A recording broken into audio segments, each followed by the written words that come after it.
From the Chesapeake Bay Journal, your source for independent environmental reporting, this is Chesapeake Uncharted, the podcast that uncovers stories about the bay, its interconnected ecosystem, and the people who rely on them. I'm Jeremy Cox. On today's episode... And that was one of the things about Agnes. It was a wake-up call, and it really helped to sort of ring the bells of there's a problem here.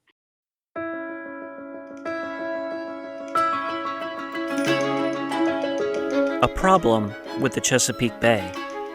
For at least a century leading up to Tropical Storm Agnes in 1972, America's largest estuary had been in decline. Disease and overfishing had crippled its oyster population. Runoff from farms and discharges from wastewater treatment plants were overloading its waters with algae-causing nutrients. And the influx of millions of homes and commercial complexes had unleashed untold tons of silt, which smothered much of the bay's underwater grasses and its bottom-dwelling marine life. To anyone willing to pay attention, the signs of the Chesapeake Bay's impending collapse were all too obvious. Mary Todd Winchester was one of those people. Her family has been operating a boatyard on the West River in Maryland since 1865. That's 8 generations of family members relying on the same body of water for their livelihood. My family were piano builders in Germany, and they moved to Baltimore, and my great-great-grandfather took a boat ride and ferry and came to West River and loved it so much and bought property, and that's how not many people were repairing or building pianos in southern Anne Arundel County, so they quickly switched to repairing and building boats, and that's how we got into the boatyard marina business. Yeah, because pianos and boats are really not all that different. They really aren't. Underwater grasses are the scourge of boat owners. They can foul up your prop, and you have to stop and remove all that slimy plant material before you can get going again. Winchester raced sailboats in her youth, so she was no fan of the grass. But to my dad, he knew how important they were, and when they started dying off, he says, this is not a good thing. So it was really the 60s when we began to realize things were changing. The bay that she loved was dying, so Winchester resolved that her life's purpose would be restoring it back to health. And that's why I gravitated towards Chesapeake Bay Foundation. The organization known today as the leading voice for the bay and its cleanup was, when Winchester hopped on board, in its infancy. The Annapolis-based organization was chartered in 1966. By 1971, when Winchester began as the secretary to the executive director, it still only boasted about 2,000 members. The group had coined the phrase, "Save the Bay," but that message wasn't really sinking in, as Winchester recalled. Then, in June of 1972, Agnes laid bare the ills of the Chesapeake Bay for all to see. Trillions of gallons of rainfall pummeled the mid-Atlantic over a span of days. Some places got hit with up to 19 inches of rain. That water sloshed into ditches, then creeks, then rivers, and finally into the Chesapeake Bay. This attack of chocolate-colored water washed an estimated 30 million tons of mud into the bay. As we learned in our previous episode, the bay's ecosystem went into a tailspin, and in some ways, it has never fully recovered. But for the first time in the bay's documented human history, there was a corresponding large-scale social reaction, the movement to save the bay. It helped to energize CBF and say, we're not wrong. We're not just out there. We're not just a bunch of hippies trying to say the bay is dying and raise money so that we can, pay people to have jobs. Agnes made it real. During this season of Chesapeake Uncharted, we're taking stock of Agnes. This year marks the storm's 50th anniversary, but in many ways, the effects of Agnes are still with us. With each episode, I'm exploring how we're still living in the world Agnes created. People still live with the emotional scars. Communities from Virginia up to New York still bear physical scars, and the Chesapeake Bay still bears environmental scars. We'll talk about why this still matters today and for our future. Today, we're examining what you could call the silver lining of Tropical Storm Agnes. It was the largest natural disaster in American history at the time, and the storm claimed 122 lives, including 48 in Pennsylvania alone. I don't want to downplay the enormity of the tragedy, but as we've seen throughout history, sometimes it takes a tragedy to expose hidden truths. In this case, the Chesapeake Bay was deteriorating right before our eyes, but it wasn't until Agnes thundered across the Bay region that its myriad environmental problems became obvious enough for the public to take note. We'll talk about what changed after Agnes, how much progress has been made restoring the bay, and what remains to be done, starting right after this break.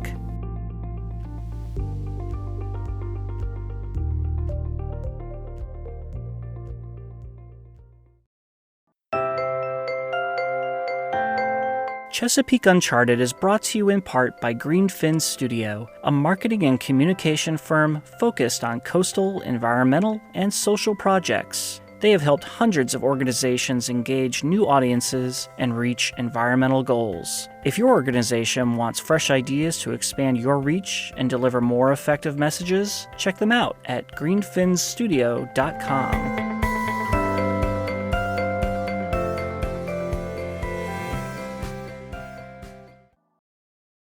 Welcome back. On today's episode of Chesapeake Uncharted, we're looking at how the bay had to be nearly destroyed before the work to save it could finally begin. Of course, we have a certain tropical storm to thank for that. We introduced you in the last episode to Tom Horton. He's a longtime Bay Journal columnist and an environmental science professor at Maryland's Salisbury University. But he is probably best known for his many years as an environmental reporter for the Baltimore Sun. Horton was one of the first reporters in the country who covered the environmental beat full-time. His tireless reporting on the Chesapeake Bay's ailing health through the 1970s and 80s helped catalyze the movement to save the bay. For his efforts, in 2015, he was named an Admiral of the Chesapeake Bay, an award in Maryland bestowed upon those demonstrating a strong commitment to protecting the bay. I mentioned last time out that he covered Agnes as a rookie reporter. What I didn't mention was that, if not for the storm, Horton's career might have gone another direction.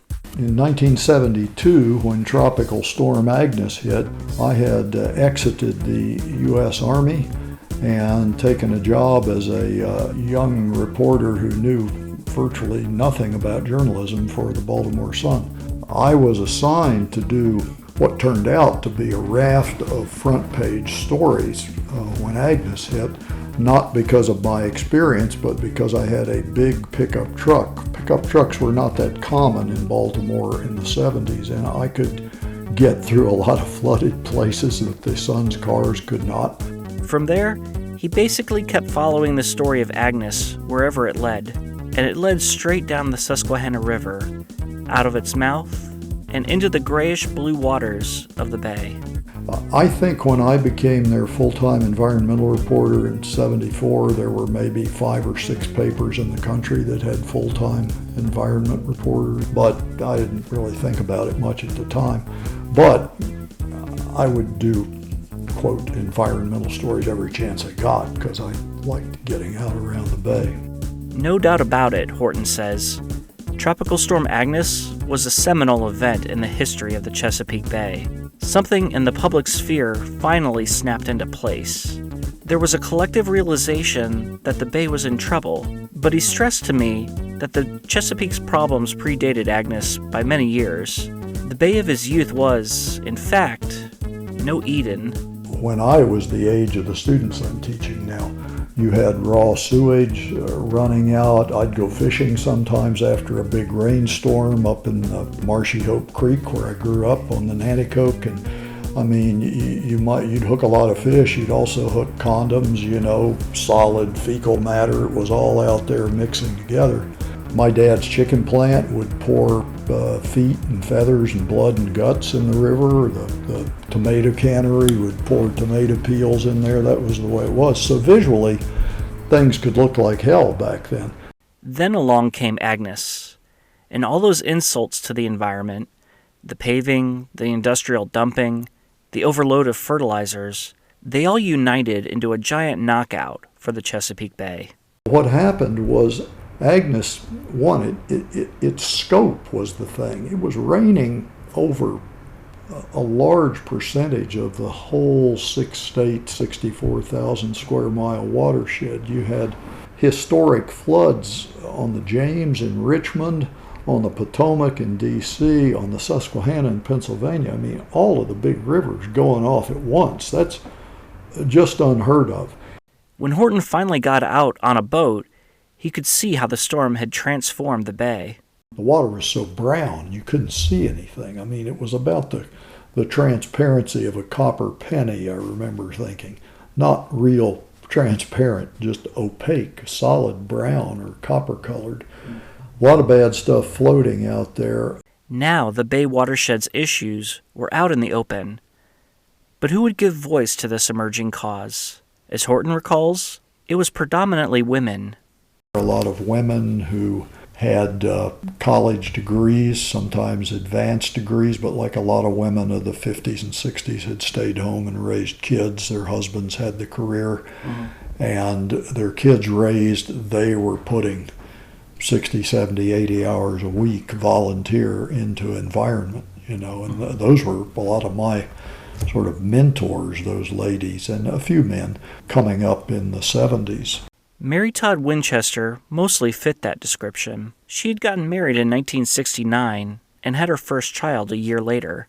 She was living in Annapolis and wanted to get involved with something meaningful. She started volunteering with the Bay Foundation, and that volunteer gig soon transformed into a job.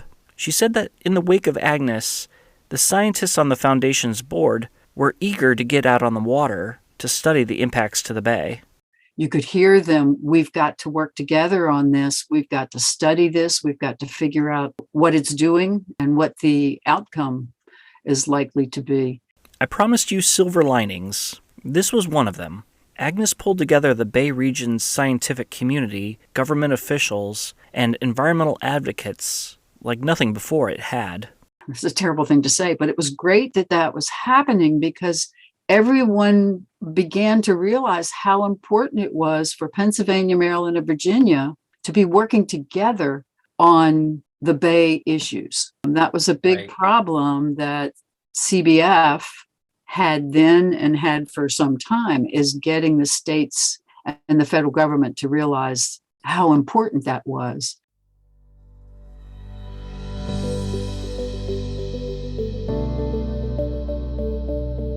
Okay, so there was a collective understanding that research needed to be done. Now came the perennial question: where would the money come from? One of the biggest problems the scientists had was they had to pull together enough people to get out into the field and figure out what was going on and do tests so that they could get, Gene Cronin was just huge on baseline data. We've got to get the information.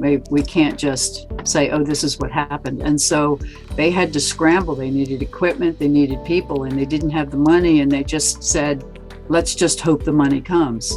As I talked with people who were there, I kept hearing the same three names mentioned over and over again. They loomed so large in the Chesapeake research arena that they were often simply called the Troika. You just heard about one of them, Gene Cronin, of the University of Maryland's Chesapeake Biological Laboratory. The other two were Don Pritchard, the founder of Johns Hopkins University's Chesapeake Bay Institute, and Bill Hargis, director of the Virginia Institute of Marine Science. They were really fighting among each other for resources to do their research. And this is all before Hurricane Agnes hit. This is Kent Mountford, a noted scientist in his own right. At the time of Agnes, he was working as a private sector researcher on the shores of the Chesapeake. There wasn't much money available for Bay research in those days, so there was a lot of competition for what was available. Agnes forced these three titans of Bay scholarship to discard that adversarial model.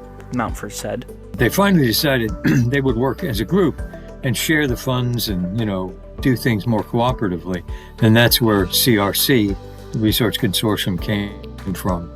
Yes, the Crucible of Agnes solidified a new partnership, the Chesapeake Research Consortium. The document creating the organization was signed in February 1972, but only existed on paper 4 months later when Agnes hit.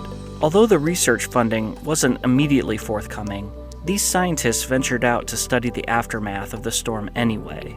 They worked under often trying circumstances. They had to act fast. There wasn't time to map out the perfect experimental design.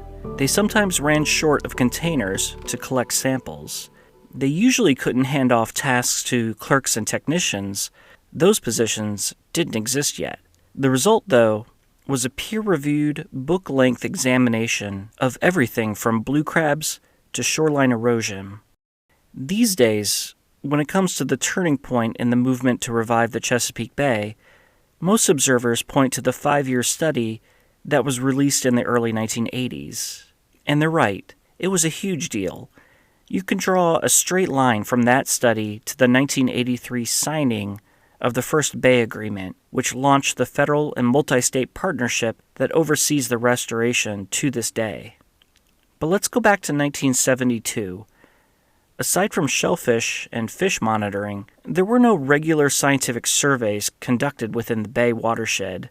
If you were a scientist trying to figure out what was going on in the Bay, the only data at your disposal were from tide and stream gauges and National Weather Service stations. Agnes kicked off the most intense period of monitoring that the Chesapeake Bay had ever witnessed. What do you think of the long-term lessons that we learned from Agnes?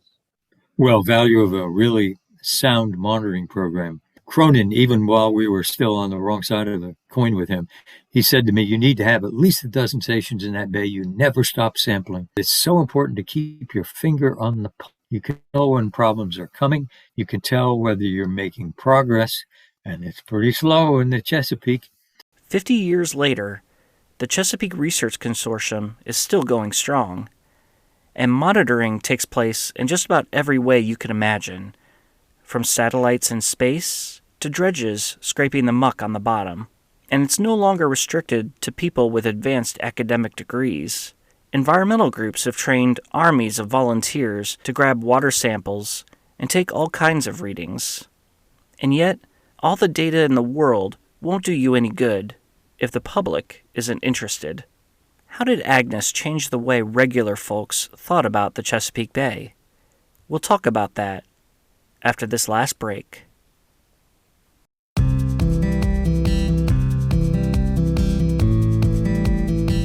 Hi, this is Laura Lutz, editor at the Chesapeake Bay Journal.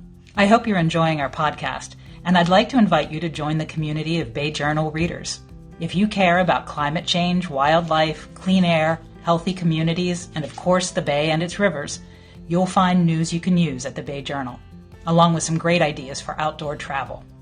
Our subscriptions are free. Check us out at bayjournal.com and click on subscribe to start receiving the best independent environmental news in the Bay region.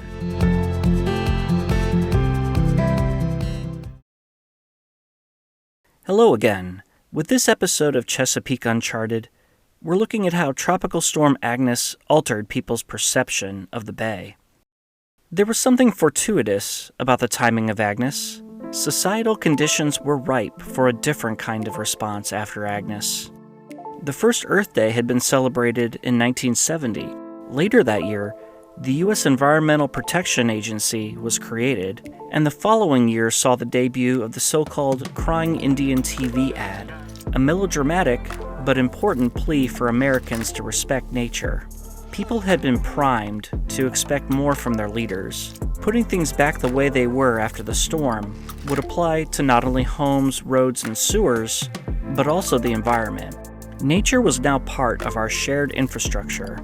For many people of a certain age in the mid-Atlantic, when you say the flood, they know you're talking about Agnes. The storm was a watershed moment in their lives. For some, like Elizabeth Andrews, it instilled a lasting concern for the environment. Andrews was 10 years old when Agnes struck. She and her parents lived in Northern Virginia. They were inside the D.C. Beltway, but the area was green and lush. Not at all like the gray and concrete world that surrounded it.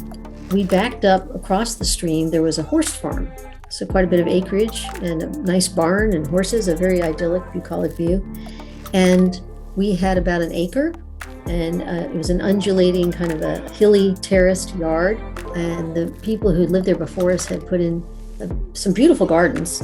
This included a walkway that she fondly remembers as the Yellow Brick Road. Because it was kind of very pale yellowish pavers, and it wound its way down the hill. And at the bottom of the hill was a little meandering stream inhabited by a storybook collection of creatures. Crawfish, ducks, you name it. It was a little girl's paradise. Agnes brought an unimaginable amount of rain to that tranquil sanctuary.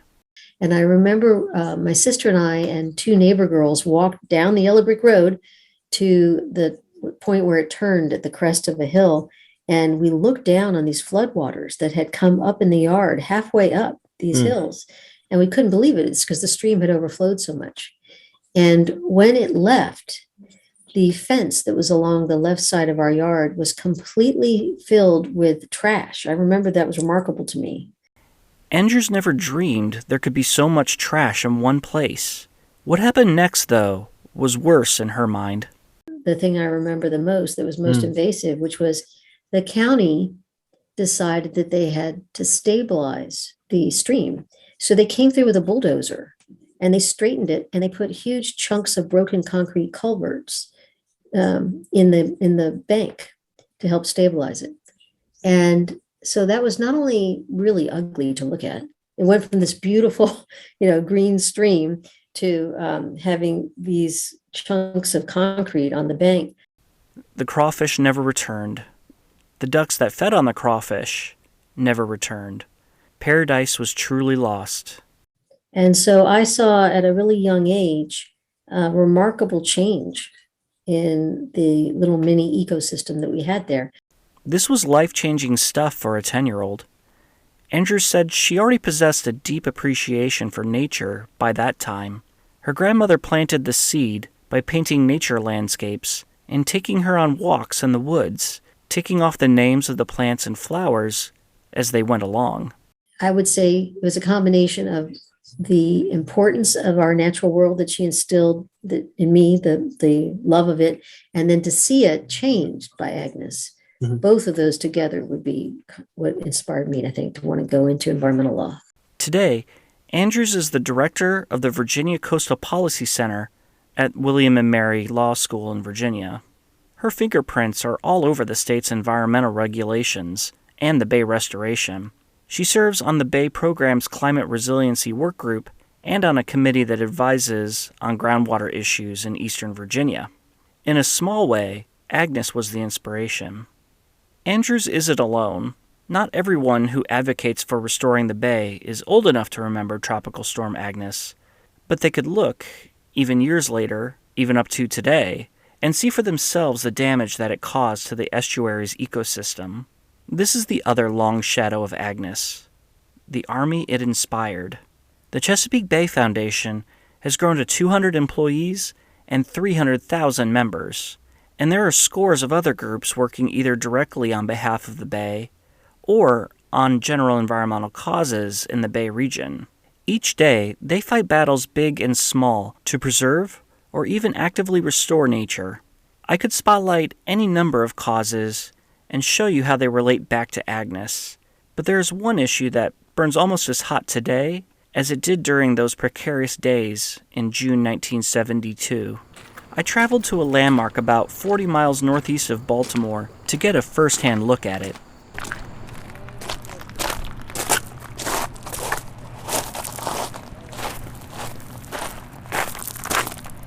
I'm walking down to the edge of the water here, about as close as you can get to the dam itself. You see this huge concrete structure that looks like it was built, 80 years ago, which it was.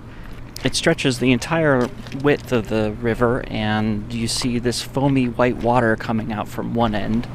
If you want to talk about Agnes or the future of the Chesapeake Bay, you can find both here at the Conowingo Dam.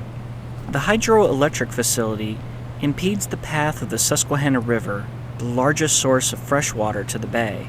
With lots of water comes lots of potential for pollution, and Agnes brought that nightmare to life. Millions of tons of silt came gushing down the Susquehanna and through this dam, smothering life in the upper bay. Much of that sediment was scoured from the bottom of the reservoir behind the dam. We talked about this in our last episode, so let's bring the conversation up to the present. Hey, Ted. Yeah. Hey, Ben. Man. Nice to meet you in person. You too. Welcome to the dam. Oh, damn. Ted Evgenides is the Lower Susquehanna River keeper. The group has been locked in a long-running dispute over management of the dam. We've been working on the relicensing of Conowingo Dam since 2009, and here we are 12, 13 years later, still working on it. As you can probably imagine, the details here are complicated, but the broad outlines are not. At issue is whether the Federal Energy Regulatory Commission, or FERC, should extend Constellation Energy's license to run the dam for another 50 years. If you're an environmental group, it means this is your chance to extract environmental concessions in exchange for the continued operation of the dam.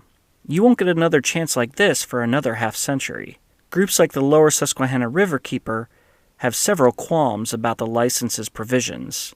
But if you were looking at the issue through a Chesapeake Bay lens, as we are, the one you probably care about most is what happens to all that silt, aka sediment, trapped behind the dam. Agnes scoured loads of it away in 1972, but 50 years of storms and ice melts have rebuilt that underwater mountain of mud, and then some.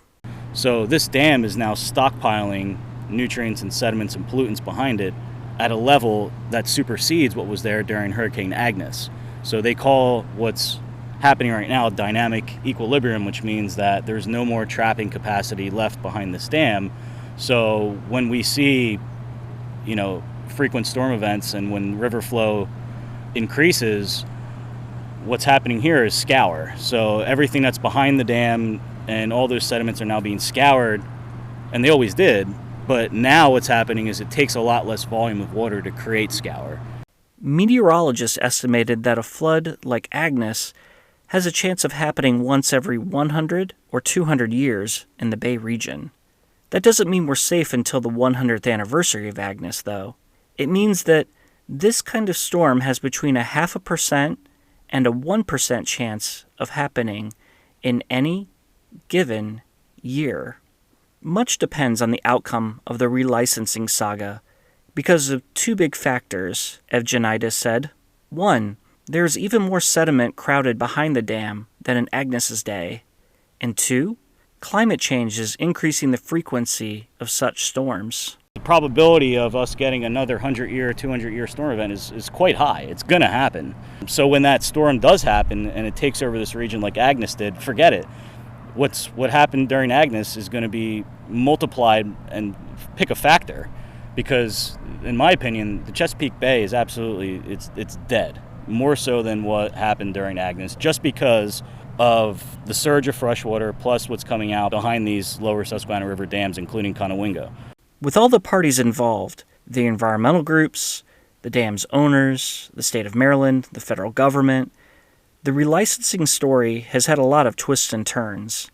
The Maryland Department of the Environment must certify that the dam's operation won't hurt water quality before a license can be approved. It did so in 2018 under the condition that the dam's ownership must clean up the nutrient and sediment pollution passing through the structure. Or the company could choose to pay the state $172 million a year to have it done for them. Exelon, the dam's owner at the time, fought back in court, arguing that it shouldn't be forced to clean up pollution that it didn't create.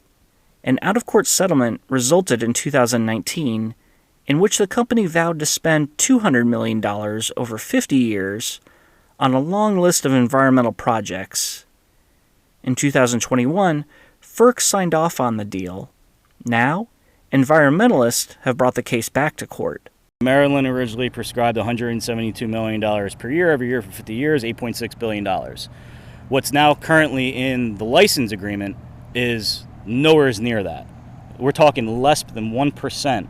Among other things, what needs to happen, Evgenitis says, is the reservoir needs to be dredged. The idea is to get rid of that excess sediment, or at least as much of it as possible, so that the next Agnes doesn't flush it downstream into the bay.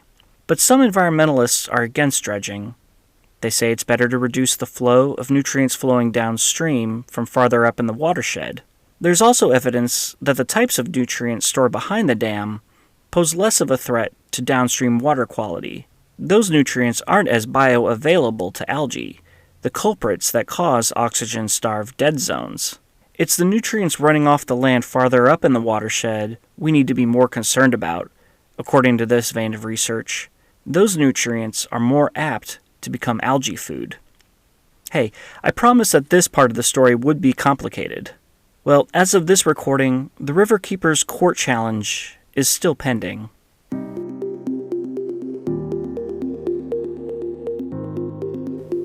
The restoration of the Chesapeake Bay has been ongoing for nearly 40 years, dating back to that first Bay Agreement in 1983. Progress has been slow. The gains in water quality have been modest. The problem, Horton told me, is that the Bay program and its state partners have been pushing a big rock up a hill. That hill is the ever-increasing population of the Bay watershed. More people means there are fewer unpaved surfaces that can absorb polluted rainwater. It also means more lawns and more fertilizer being applied to keep those lawns green. The Bay program imposed a 2025 deadline on itself to meet its restoration objectives. Top officials recently admitted that it's not going to be possible to do that. This marks yet another in a series of blown deadlines. You can expect officials and scientists to gather once again in the coming years to reset the process and set another deadline. It can be pretty discouraging. I asked Horton for his thoughts. His hope, he said, lies in the nature of the bay. It's an estuary, a place of constant flux between salty and fresh water. It's designed to bounce back. Estuaries are not fragile places. They're pretty dynamic. They're pretty resilient. By nature, they have always had big swings in temperature and salinity.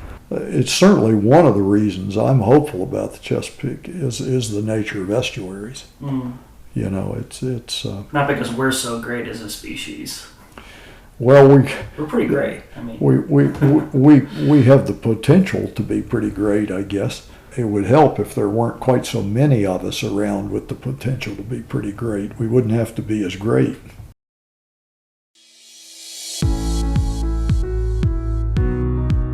Greenfin Studio combines creative design, strategic marketing, and scientific expertise to deliver for our clients. Visit greenfinstudio.com to view their portfolio and ask them how they can help you. Chesapeake Uncharted is brought to you by the Bay Journal, your source for independent environmental news in the Chesapeake region. Production for this episode was by me, Jeremy Cox. The story was edited by Laura Lutz. Our marketing and advertising director is Jackie Kane. You can find more episodes of Chesapeake Uncharted on your favorite streaming service or at ChesapeakeUncharted.com. If you like what you're hearing, sign up for a free Bay Journal news subscription at BayJournal.com.